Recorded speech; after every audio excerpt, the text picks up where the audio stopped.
Hello बच्चों, कैसे हैं।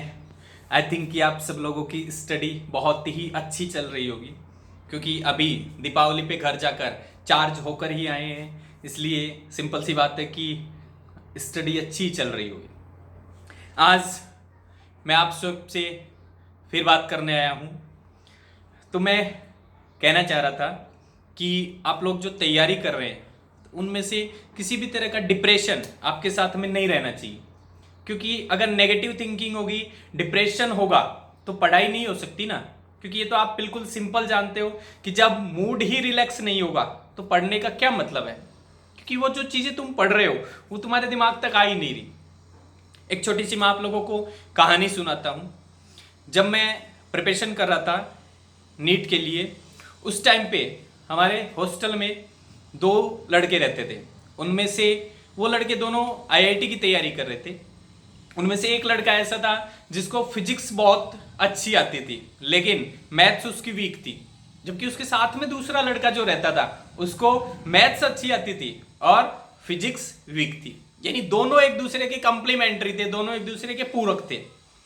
तो ऐसे ही एक दिन बातों बातों में मैंने उनको कहा कि भैया, आपको फिजिक्स अच्छी आती है, आप इनको फिजिक्स पढ़ाइए। इनको मैथ्स अच्छी आती है, ये आपको मैथ्स पढ़ाएंगे, तो दोनों का अच्छे से रिवीजन भी हो जाएगा और दोनों की अच्छी सी पकड़ भी हो जाएगी। और उन्होंने, मैं उनसे छोटा था लेकिन फिर भी उन्होंने थोड़ी मेरी बात समझी, मानी, और उसके बाद में उन्होंने उसी तरीके से स्टडी करना शुरू किया जैसा मैंने उनको बताया था। और आप विश्वास नहीं करेंगे कि जब आईआईटी का रिजल्ट आया तो वो दोनों ही टॉप 10 के अंदर आए थे। तो एक ऐसा पेयरिंग, एक ऐसा जोड़ा आप भी बना सकते हैं, जिसमें अगर मान लो किसी को फिजिक्स अच्छी आती है तो वो किसी ऐसे बंदे को ढूंढे जिसको केमिस्ट्री थोड़ी वीक हो, लेकिन मतलब जिसकी फिजिक्स थोड़ी वीक हो, लेकिन उस बंदे में भी ये कैपेबिलिटी हो कि उसको केमिस्ट्री अच्छी आनी चाहिए, ताकि आप दोनों एक दूसरे को एक्सप्लेन करें, समझा सके। उससे दोनों का बेनिफिट होगा। और कहीं ना कहीं जो दो स्टूडेंट जब अगर आपस में कोलैबोरेशन करके साथ साथ पढ़ते हैं तो कहीं ना कहीं वो अपने हर माइनर से माइनर लेवल का डाउट आपस में डिस्कस कर सकते हैं। तो आप लोग इस चीज को आजमाइए, इस चीज की ट्राई करिए, क्या पता कुछ अच्छा रिजल्ट मिल जाए। और ये बिल्कुल ध्यान रखिए कि किसी तरह का डिप्रेशन अगर आपके साथ में है तो आप काम नहीं कर पाएंगे, क्योंकि जब तक माइंड चौक रहेगा तो उसमें कुछ चीजें समझ में आए ये जरूरी नहीं। ये बिल्कुल वैसा ही है, अगर आप मान लो कि किसी के मार्क्स कम आ रहे हैं, तो मार्क्स कम आ रहे हैं तो एक सिंपल वे में सोचो कि एक क्रिकेटर जो बैटिंग कर रहा है, सामने बॉलर बॉल फेंक रहा है और मैच जीतने के लिए 6 रन चाहिए।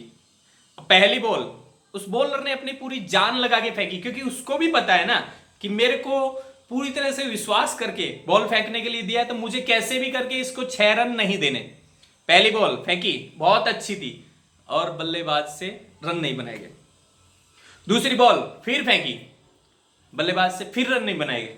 तो बल्लेबाज हल्का सा डिप्रेशन में आया, लेकिन फिर उस बल्लेबाज ने सोचा कि यार, मैंने मेहनत तो जम के करी है, हो सकता है कि स्टार्टिंग के अंदर मैं कुछ नहीं कर पा रहा, लेकिन मैं कर जाऊंगा। ये उसने कॉन्फिडेंस खुद के माइंड में सेट कर लिया कि मैं कर जाऊंगा। और उसने तीसरी बॉल भी खाली निकाल दी, चौथी भी खाली निकाल दी, और यहां तक कि उसने 5वीं बॉल भी खाली निकाल दी। लेकिन छठी बॉल पे उसको समझ आ गया कि अगर मुझे सबका ध्यान अट्रैक्ट करना है, अपनी टीम को जिताना है और सफलता प्राप्त करनी है, तो मुझे कुछ भी करके इस बॉल पे रन बनाने ही है। और उसने वही किया जो आप लोग सोच रहे हैं, वो बिल्कुल आगे बढ़ के, और उसने बॉल पर ऐसा मारी कि वो बॉल सीधी बाउंड्री से बाहर गई और 6 रन मिल गए और टीम जीत गई।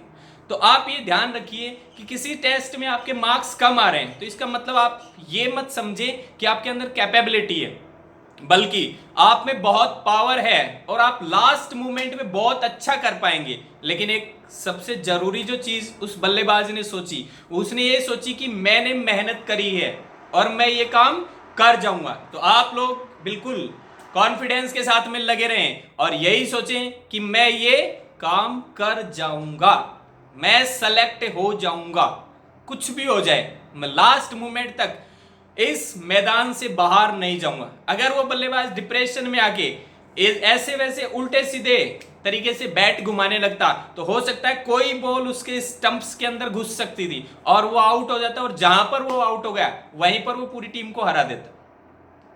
तो ऐसा ही अपने को करना है कि किसी भी कंडीशन में मैदान नहीं छोड़ना है, किसी तरह का डिप्रेशन अपने ऊपर हावी नहीं होने देना है, उसी बल्लेबाज की तरह लास्ट बॉल तक रुके रहना है। तो जो बच्चे डिप्रेस होके ये सोच चुके हैं कि इस साल मुझसे नहीं हो पाएगा, तो मैं ये कह रहा हूं कि ये सारी चीजें सोचने का काम एग्जाम के बाद काउंसलिंग के बीच में बहुत मिलेगा। तब तक आप सिर्फ यही सोचिए कि मेरे पास में अगर एक दिन भी बचा हुआ है एग्जाम से पहले का, तो वो मेरे लिए बहुत ज्यादा यूटिलाइजेशन वाला है, बहुत ही ज्यादा यूजफुल टाइम है, और मैं उसका सबसे ज्यादा अपने मैक्सिमम लेवल की तैयारी शो करते हुए और उसको क्लियर कर ही दूंगा। तो आप अपने जो वीक पॉइंट्स हैं उनको लगातार नोट करके और उनको सुधारते चलिए। किसी तरह का डिप्रेशन हारने की जरूरत नहीं है। Best of luck.